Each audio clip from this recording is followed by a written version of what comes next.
Good morning and welcome to Coffee with the Commission. My name is Starla Leverett and I'm General Counsel for the Alabama Real Estate Commission. I wanted to tell you that if you tuned into Briefly Legal last week, I'm going to be talking about the same topics I focused on then, because so hopefully we have some new people listening, and these are just very important things I just wanted to go over again with everyone in the licensee community. And we're going to be looking forward. We're looking forward to what actually became new in license law last Friday.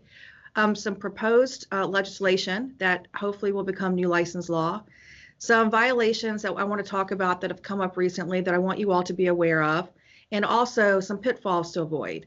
So I want this to be as interactive as possible. So if you have a question, simply raise your hand and we'll unmute your mic, and then we'll unmute your mic and then you can mute it back afterwards. The first thing I want to discuss are some rules that went into effect last Friday. So we had a rules package that went to LSA, and everything is effective as of February 14th, except for two parts of it, and I'll go over what those parts are. So I just want to touch base on a couple of these just to remind you that they are out there now. The first one I want to talk about is co-brokerage agreements.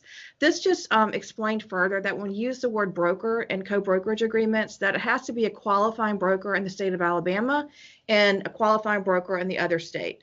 Or something similar to a qualifying broker. They might not be called that in their state. So when you're entering into agreement, just make certain that an associate broker is not able to enter a co-brokerage agreement. It has to be a qualifying broker.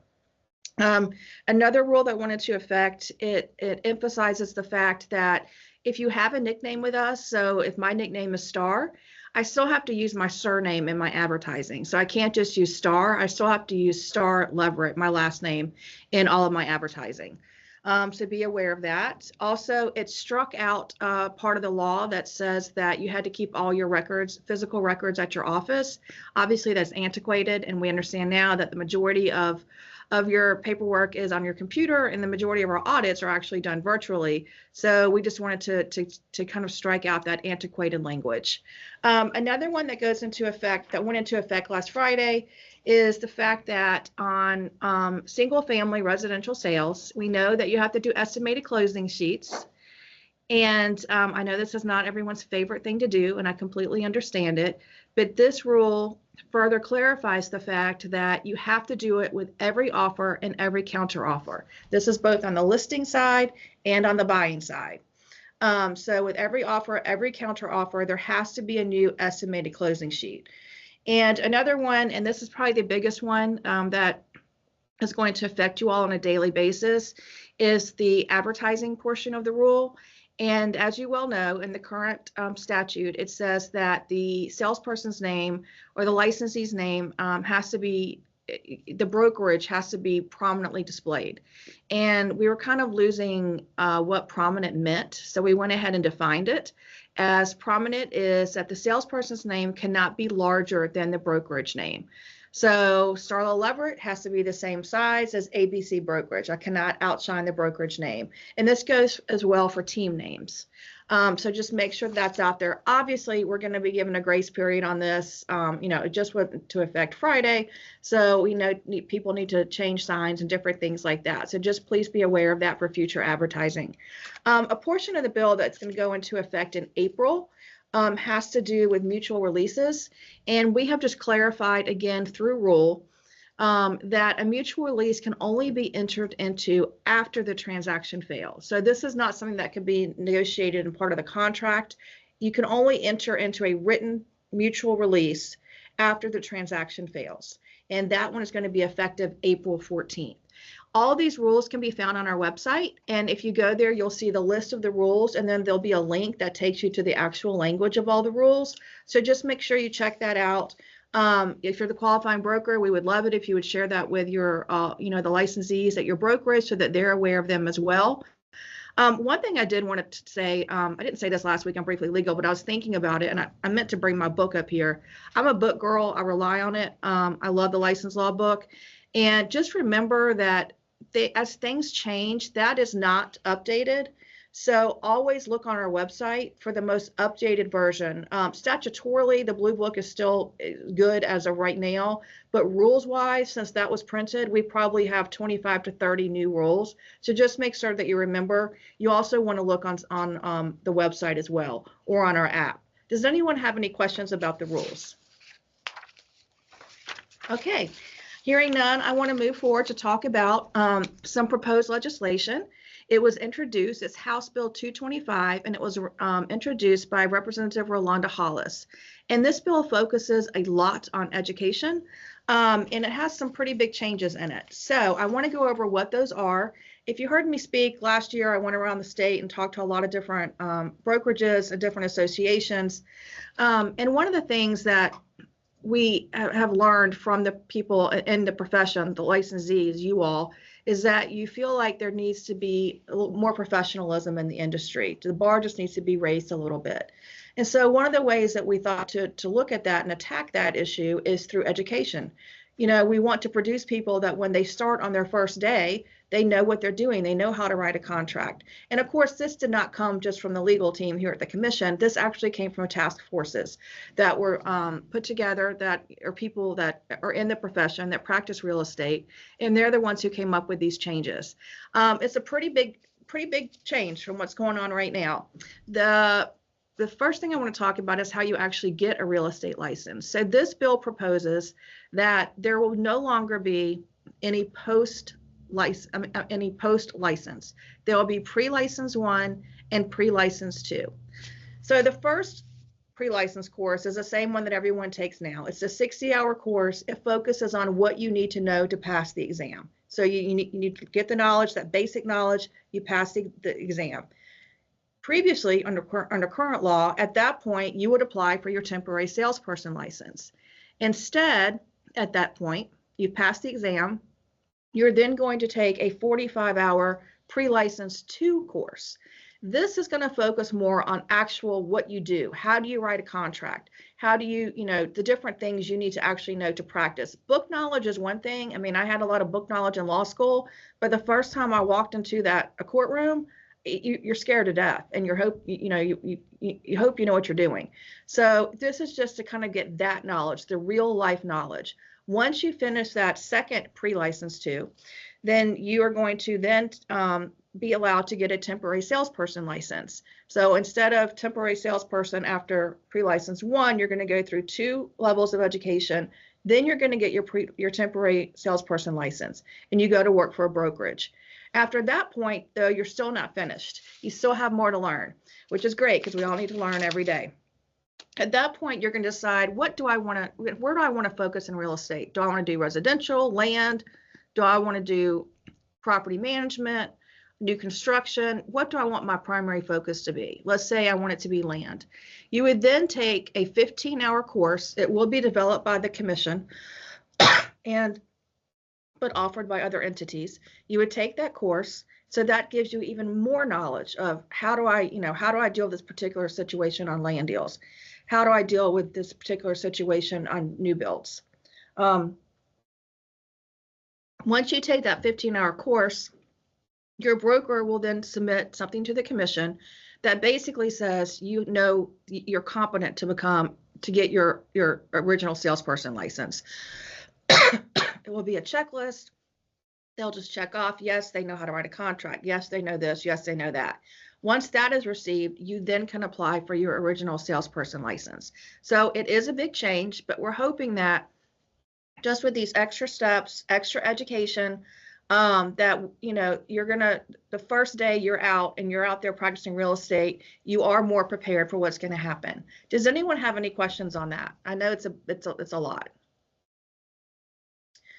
Okay, another part of the educational bill has to do with how you become a qualifying broker. So you still would take the test, you practice for 2 years or have your license for 2 years. It doesn't mean you're practicing. Have your license for 2 years. You take the broker class, you pass the exam. What's new in the law is at that point, you cannot become a qualifying broker. You're an associate broker. At that point, you would then have to be an associate broker for 2 years, 2 more years. And I'm sorry, I'm going to go back stop for a second because I have a question. Tamara, I'm sorry. Good morning. Good morning. My question is, so with the 15 hours, does that mean what's the time frame? Is it going to be 6 months in which they have to complete that additional 15 hours to get their original license? I believe it is I'm looking to see if I don't remember. I'm sorry, I don't remember the top of my head, but I will look at that and get an answer for you of how much time you have to complete the 15 hours. Okay, And thank you. another thing I wanted to say about that is that with the 15-hour course, like I use the example of I want to go into land sales. Let's say 3 years down the road, I'm like, I do not like land sales. I want to do residential. You do not have to come back and take that 15-hour course again. You're welcome to, obviously, if you want to. Like, let's say 3 years from now, I want to go into property management. Well, there's a lot to know about property management before you go into property management. So with that, you don't have to come back and take a new one, but you're always welcome to. Lydia, do you have a question? While I'm waiting on Lydia to unmute her mic, I'm going to go ahead and answer Tamara's question. You have 3 months to get that 15-hour course done. So from the time you're given your temporary salesperson's license, you have 3 months to complete the 15 hours. Hey, this is Lydia. Oh, hey, Lydia, go ahead. I finally figured out how to unmute my mic. So I was a little confused on the 15 hours. Does that include just plain old residential sales, or is it just like land, new construction, property management? It would be residential too. So if that's what you think you want your, to focus on is residential, there'll be that course, or you can do land or property management, new build, all of those. So that will be one of the new ones. Yes. So then you have the first course, then you have the second course of 45 hours, and then you have a 15-hour course? Yes, ma'am. So you're going to have the Okay. you're going to have the 60-hour course, take the test. Then you're going to have the 45-hour, more what I call like real world experience taught to you. Then you get your temporary salesperson's license. Then you have within 3 months, before 3 months is up, you have to take that 15-hour course. And then you can apply for your original salesperson license. Thank you so much. You're welcome. Okay. Doris, can you unmute your mic, please? Yes, yes, hi, good morning. Good I had a morning. question with regards to the advertising rules. I'm sorry to jump back to that. Oh, that's You said okay. you'd mentioned there was going to be a grace period. Any idea, are we looking at 30 days, 60 days? What should agents expect? I'm going to say 30 to 45 days. Okay, I mean, I know people need time. I mean, I traveled around, like I said, a lot last year, and I told people this was coming. I said, even if the legislation last year didn't pass, this is going to be part of the rules package we're setting forth.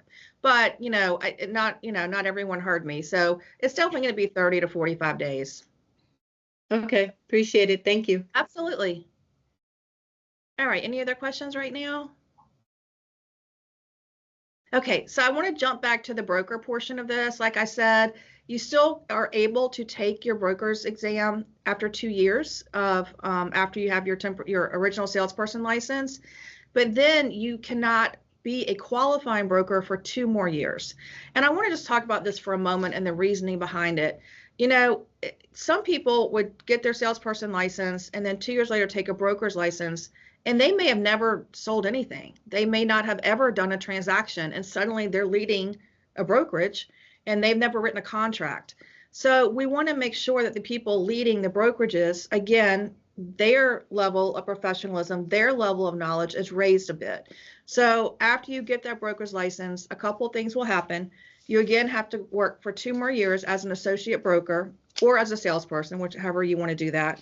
And then you would have to take a professional development kind of class. It's specifically geared towards brokers and just telling you kind of what you need to know before you enter into being a broker.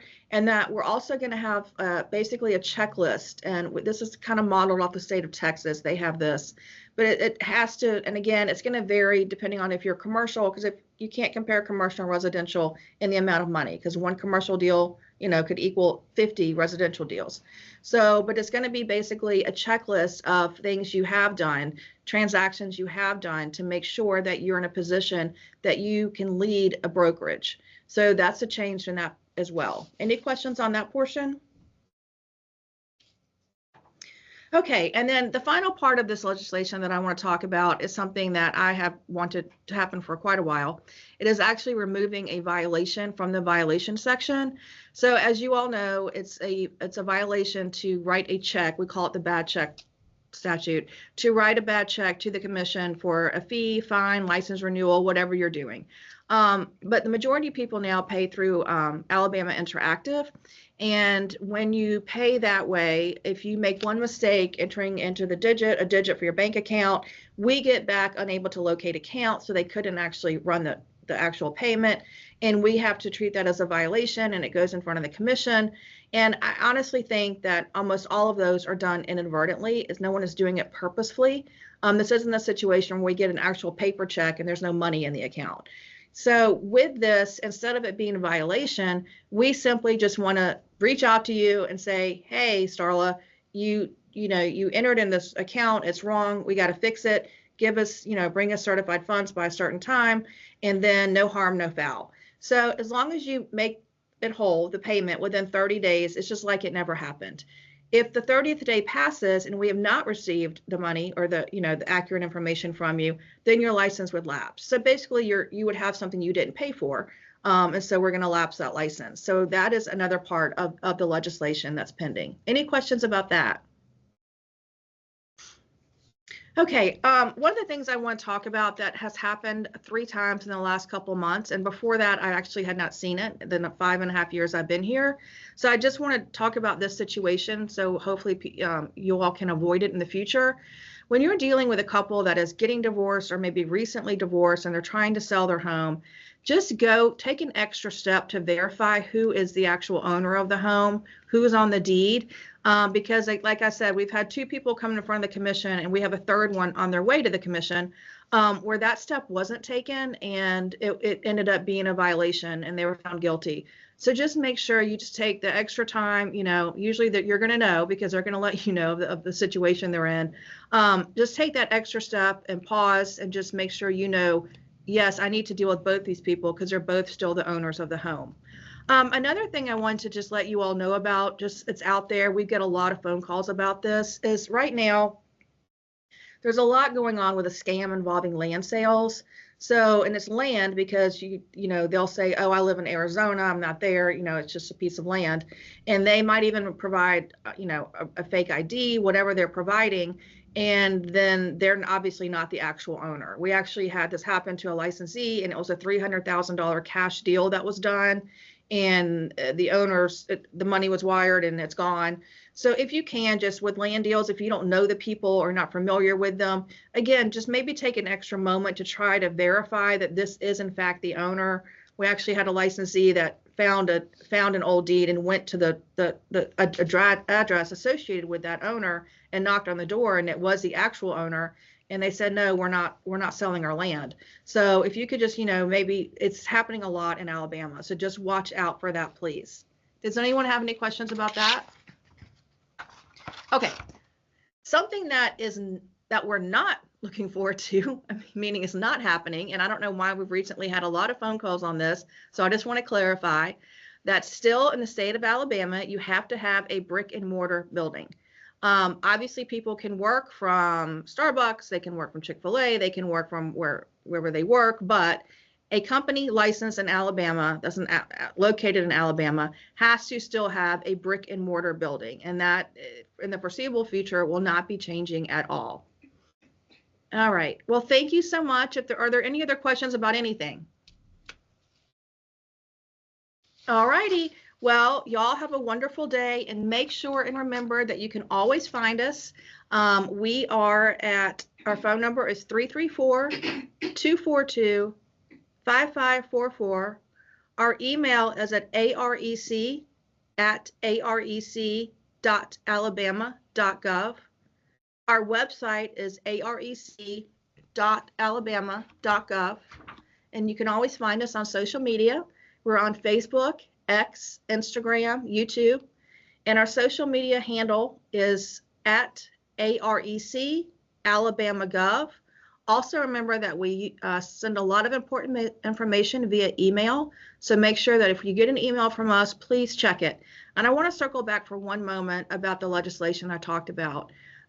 If you like what is proposed in House Bill 225, please reach out to your representatives and let them know that you as a licensee like it. And that's the only way we're going to let them know this is important to the licensee community, is for you reaching out and talking to your elected officials and saying, please vote for this. Anyway, thanks, and y'all have a great day, and I'll talk to you later. Bye.